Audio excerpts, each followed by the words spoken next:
he's done a lot, but he's not the greatest, obviously. But I've always thought he was the GOAT. Like, if we're talking about basketball only, he's the GOAT. But I mean, there's other. I have a lot. I can do a lot of different arguments there. But yeah. Or more in the playoffs 8 times, more than Kobe, KD, LeBron, and Wilt combined. Jordan also had the most 40-point playoff games, more than Kareem, AI, Steph, and D-Wade put together. In fact, MJ is the only player in NBA history who had more 40-point career games than games where he scored less than 20 points. Jordan's godlike aura, crazy. Brutal trash talk, and physical dominance put fear in opponents' hearts. And while they had to get a good night's sleep before facing the Bulls, Jordan could drink and smoke cigars before the game and still drop 40. His airness made it look easy, and he proved it when the games were on the line. Game on the line, who would take the last shot? Me. 28 times Jordan scored the game-winning shot, including 7 game winners in the playoffs. And MJ wasn't just a scorer. He had the most first-team all-defense selections ever with 9. He's the all-time blocks leader by a guard and has the most seasons with over 200 steals, with 6. In 1989, when the Bulls lost their starting point guard, Coach Doug Collins made Jordan play the point, and he notched 10 triple-doubles in 11 games, averaging 30 points, 11 assists, and 9.5 rebounds per game. Between 1991 and 1996, MJ played 13 consecutive playoff series where he averaged more than 30 points per game, retiring with 6 rings, 5 MVPs, and a 6-0 record in the final. But despite his seemingly invincible legacy, Jordan did have some weaknesses. MJ led the NBA in field goal attempts 9 times during his 13 years in Chicago, and he was a bit of a ball hog, especially in his early career. Jordan also had some bad playoff games, and he certainly wasn't the most pleasant teammate. So, how good was Michael Jordan actually? And is he really the GOAT? Well, let's see. To answer that, we'll start with his genetics and God-given talent. Michael Jordan was supposed to be short. Nobody in his family was taller than 5'9", and as a high school sophomore, Michael was famously cut from his varsity basketball team because he was only 5'11". It sounds sad, but it's true. However, the Jordans were blessed with supreme athleticism. Just look at Michael's older brother Larry, who could dunk at 5'8". So, when an unexpected growth spurt pushed Michael to 6'6", he became unstoppable. By the end of his high school career, Jordan was averaging 27 points, 12 rebounds, and 6 assists. But despite his unreal speed and athleticism, young MJ was still an unpolished gem because he really only played 2 years of high school basketball. As a freshman at UNC, MJ averaged a modest 13 points, 4 rebounds, and 2 assists per game. He was the 3rd leading scorer on the team behind James Worthy and Sam Perkins, and his fundamentals, ball handling, and confidence weren't yet at a super high level. But all that changed in the 1982 NCAA Finals, when Michael hit a game-winning shot against Patrick Ewing, winning the national championship. 18. I just know Patrick Ewing. He's got nightmares of Michael Jordan. The 1982 NCAA championship. Jordan said this was the biggest turning point of his career because after that, his confidence was through the roof. That turned my name from Mike to Michael Jordan. It gave me the confidence that I needed to start to excel at the game of basketball. In the next 2 seasons, Jordan continued his basketball education under Dean Smith and became a complete player. He averaged 20 points per game, was a consensus first-team All-American, and as a junior in 1984, he was named Collegiate Player of the Year. But based on his college career alone, it was hard to predict that Jordan would reach the pinnacle of the NBA. After all, many great players who came before Michael had far better college careers, including Kareem, Magic, Bird, Bill Walton, Bill Russell, Oscar Robertson, David Thompson, Pete Maravich, and a few others. Because of his relatively modest numbers in college, and because the 80s were the era of the big men, Jordan was selected 3rd in the 1984 NBA draft, behind centers Hakeem Olajuwon and Sam Bowie. He's only 6'6", so how much can he really do? We wish he were 7'1", but he isn't. However, it took just 2 practices for the Bulls coach to call the general manager and say, "You didn't mess up the draft this time." For the first day in practice, my mentality was, whoever is the team leader on that team, I'm going after him. And I'm not going to do it with my voice because I had no voice. I have to do it with the way that I play. When the season started, it took Jordan only 3 games to score over 30 and 9 games to eclipse 40. By the end of the first month, it was obvious that Jordan was supposed to be the first overall pick. While Olajuwon looked like a star, Jordan was more like a supernova because there was nobody in the league faster than him. It seemed almost unfair how he blew past opponents with just a single step who had no answer for his drives to the basket. On top of his speed, Jordan was also the most athletic player in the NBA with an unmatched vertical jump and hang time. I feel like his circus when he drove shots to the were cup, crazy. he looked like he was So a fighter jet, and his underrated quickness as well. served as a runway for his vertical takeoff. When MJ raised up for a jump shot, it seemed like nobody was ever guarding him because the laws of gravity didn't seem to apply to Michael. Defenders could jump at the same time, but as they would inevitably fall down, Jordan would continue to float in the air and shoot completely unbothered. How's the transition been from college to the NBA? Well, I think it's been pretty easy. Thanks to his high-flying feats and insane dunks, Jordan quickly became the most popular player in the NBA. So it only made sense that in 1986, he got voted to the All-Star game, despite playing just 3 games up to that point due to an ankle injury. And that same year, in the playoffs, he set a playoff scoring record with 63 points against Boston. But it was an incredible playoff performance. I've never seen it before, and I had never seen it after.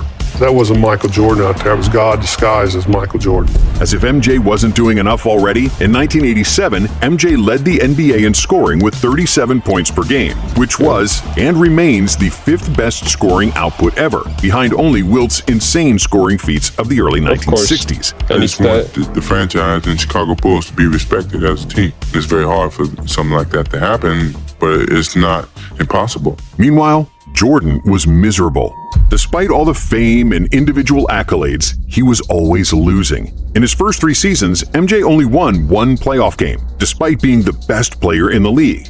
But after the Bulls GM Jerry Krause drafted Horace Grant and Scottie Pippen, his life would change forever. Wasn't Pippen in part of a 1988, trade? MJ averaged 35 points on 54% shooting, with 6 rebounds and 6 assists, winning his first career MVP. Because he also led the NBA in steals with 3.2 plus 1.6 blocks per game, Jordan won the Defensive Player of the Year. And he is still one of only 5 players ever to win Defensive Player of the Year and MVP. And after the 1988 dunk contest against Dominique Wilkins, which is considered by many to be the best of all time, some people already started calling him the best player they have ever seen. Really? Yeah. That's got to be a 50.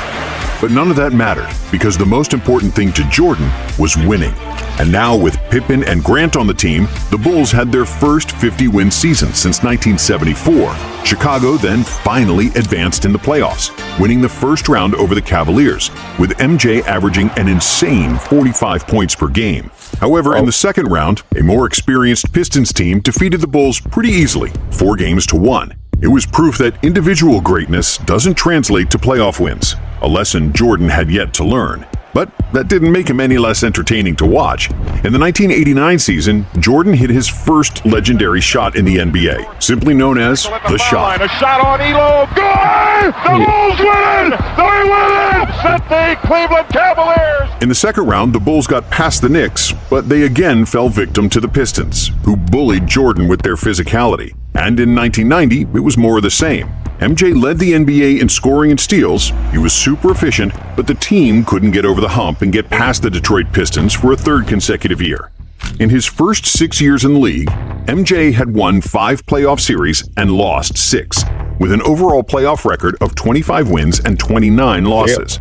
So after that 3rd loss to the Pistons, the media started doubting Jordan, questioning his ability to play team basketball, and wondering if he was only concerned about himself and his numbers. And in a way, they were right.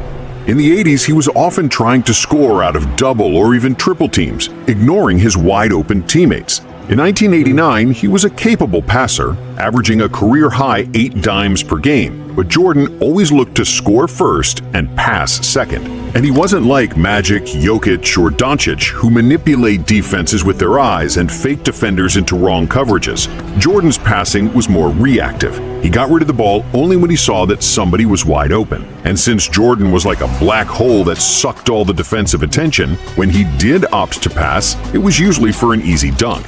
But despite MJ's ridiculous scoring numbers, The Bulls' offense was always average during the 80s, and they were actually at their best in 1986, when Mike missed 80% of the season due to an ankle injury. Oh, that's interesting. It wasn't until 1990, the arrival of Phil Jackson and the emergence of Scottie Pippen, that the Bulls' offense cracked the top 5 in the NBA. Pippen's passing and pushing the ball in the open court created lots of space for Jordan, who could finally trust someone else to make plays for him consistently.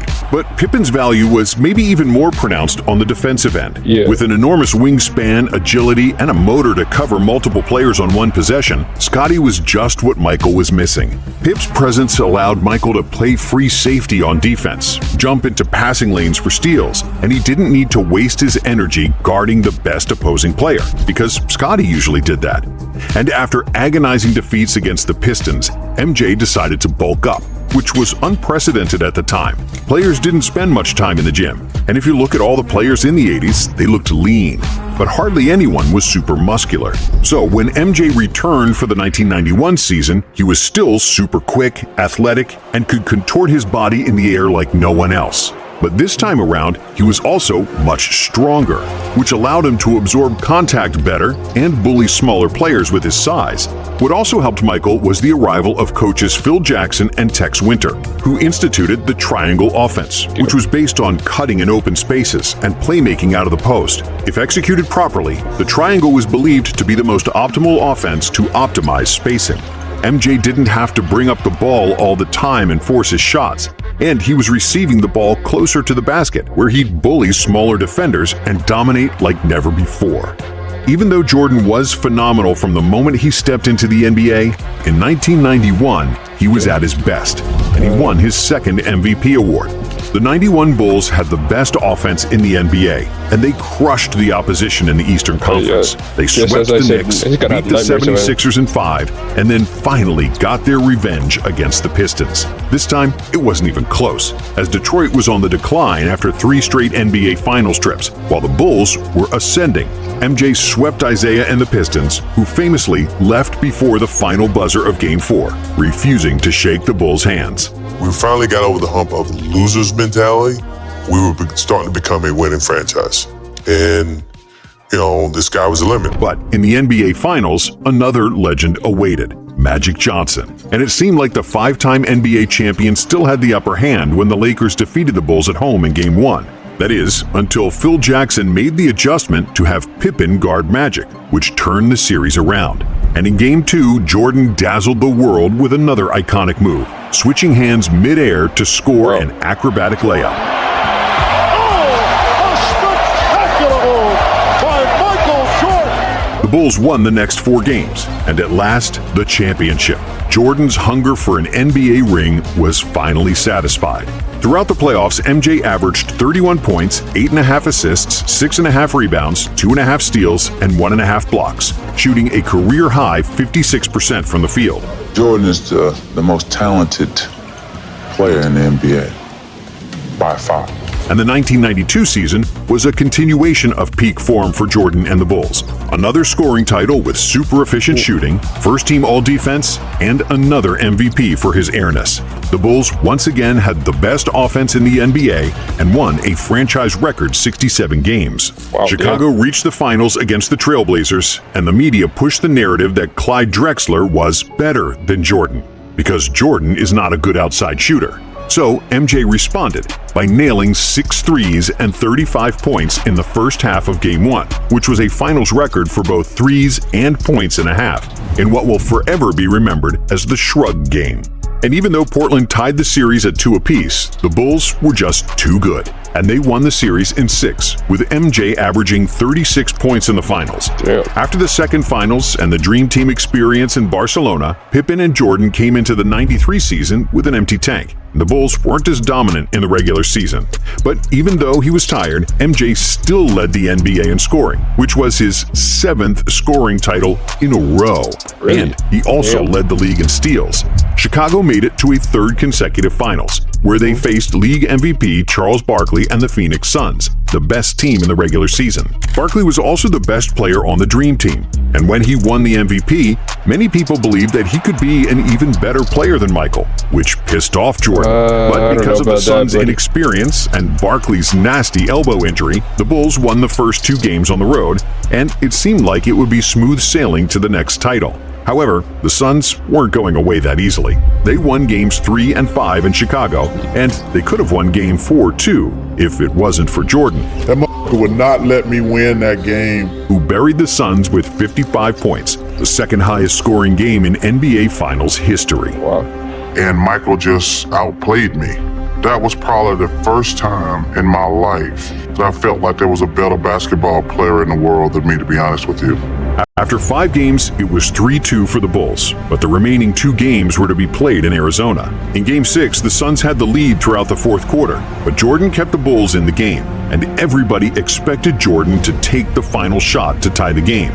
But MJ wasn't the same stubborn player as before, and he gave up the ball early to set up an open shot for John Paxson. The Chicago Bulls have 3 straight NBA championships. That was it. A three-peat, and MJ's legacy was set. Jordan finished the 93 finals with averages of 41, 8, and 6 on 51% shooting and 40% from 3. And this wasn't even his best playoff series statistically. MJ was on the top of his game, and his basketball IQ, winning mentality, and physical dominance all synced in perfect harmony. Jordan showed his otherworldly ability to beat an opponent one-on-one, separate double teams, attack the rim, worldly physical dominance, all synced in perfect harmony.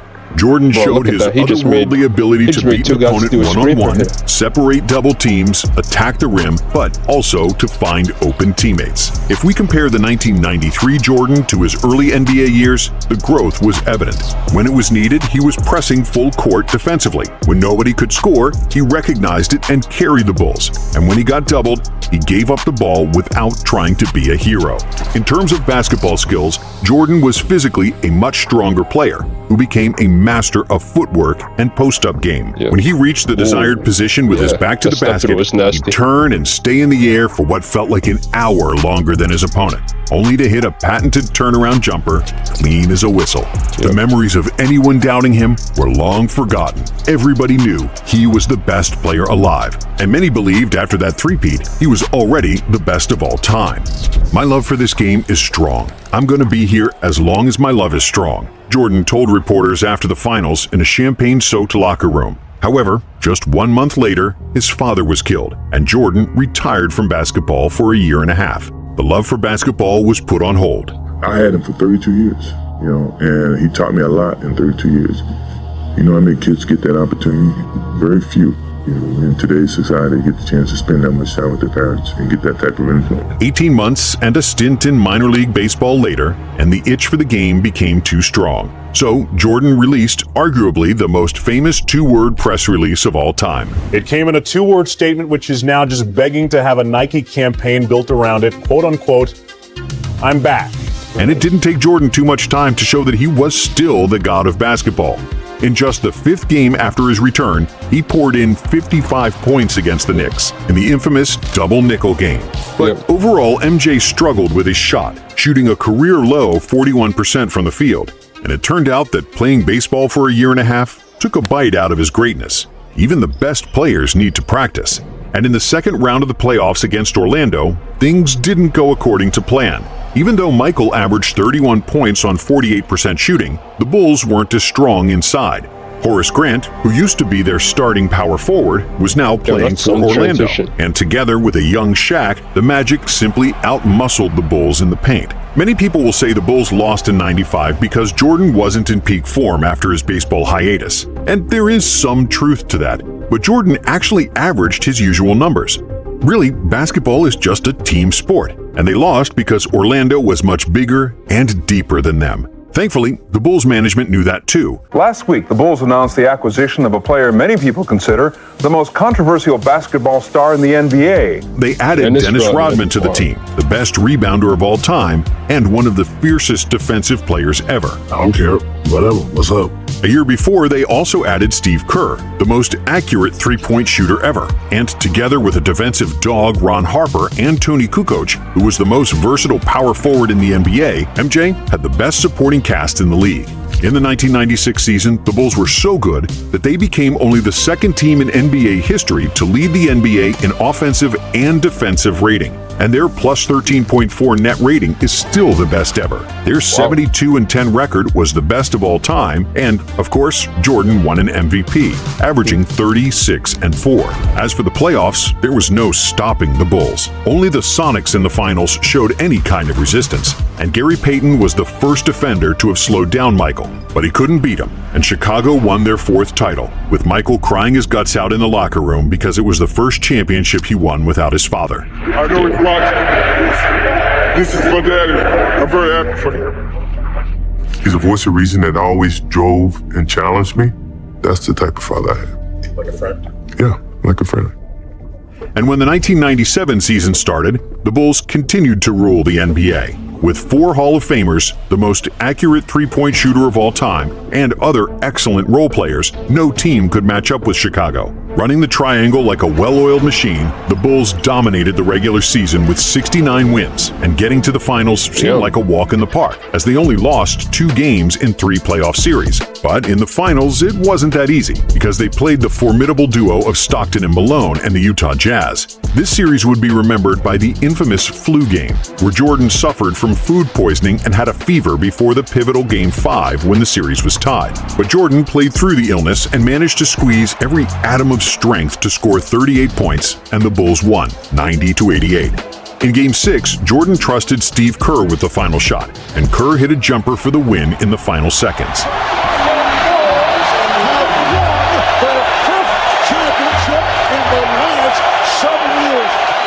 However, when the 1998 season started, the Bulls were running on fumes. Pippen had injury problems and disputes with management, and Rodman was more reckless than ever. But they still had Michael. Even though he wasn't as athletic as before and his efficiency decreased, Jordan was still capable of winning games by himself. The Bulls finished with 62 wins despite Pippen missing half the season, and that's why Jordan was named NBA MVP for the 5th time. Wow. In the playoffs, the Bulls survived the Indiana Pacers in the Eastern Finals, winning Game 7 by 5 points. And then, in the finals, Utah awaited again, hungrier than ever. In a tough defensive series where neither team scored 100 points, Jordan proved his clutch factor once again, hitting arguably the most famous shot in NBA history over Byron Russell. Jordan, open, Chicago with the lead! 6 championships in 8 years, with 6 awards for the Finals MVP, and Jordan achieved basketball immortality. And if this is the final chapter, what a way to close the book. After 1998, Jordan retired for the 2nd time, which was the end of his prime, and we can sum up his career with the Bulls in 3 parts. The first part being between 1984 and 1990, when he was easily the most athletic player in the NBA, a scoring machine beating players with speed and leaving defenders stuck in the mud. But basketball is a team sport, and Jordan didn't have enough quality teammates around him, and those who he did have, he didn't trust. The second part was the first three-peat, when he slowed down a bit and wasn't going 100 miles per hour on every possession. MJ was then physically stronger, he became a master of all facets of the game, improved his shot, and started trusting his teammates. And then came the second three-peat, where the Bulls had the deepest and most versatile team in the NBA. The Bulls with Pippen, rookie Kukoc, and Kerr won 55 games in the 1994 season, and they played without Jordan, Rodman, and Harper, who was maybe the most underrated teammate MJ ever had. When they all got together in 1996, it was game over for the league.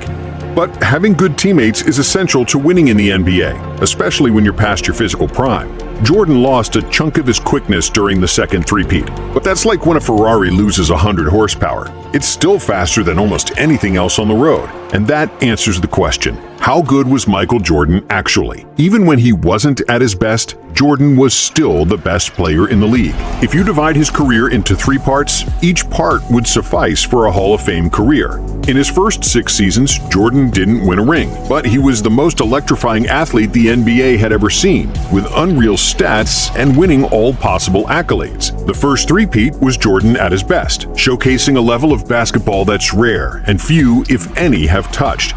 And with his second three-peat, the Bulls won 72, 69, and 62 games in the regular season, and capped it off with 3 championship rings, losing just 13 games in 12 playoff series from 1996 to 1998. The only season of his career where Jordan wasn't the best player in the league was probably just his rookie season. Jordan was the best player in the world for over a decade, something that can be said only of 3 other players: Wilt, Kareem, and LeBron. But while Kareem's individual and team accomplishments are similar to MJ's, Jabbar wasn't the best player on his team for 3 of his 6 championships, and he only has 2 Finals MVPs compared to Jordan's 6. Wilt's scoring numbers from the 60s were impossible to reach even for Jordan, but he only won 2 titles and was constantly losing to Bill Russell. And finally, there's LeBron, who might be the most complete basketball player ever, and due to his longevity, he is the statistical GOAT. But LeBron only has 4 titles and has lost 6 times in the finals, including the 2011 dud against the Mavs, where he played a catastrophic series that cost Miami the championship. And that's something that never happened to Jordan. And because of his decade of dominance, a 6-0 record in the finals, with 6 Finals MVPs, and the biggest impact on NBA popularity worldwide, it's hard to say that Jordan wasn't the greatest player to ever touch a basketball. Speaking of Jordan, we've got another video about him and Pippen. All right.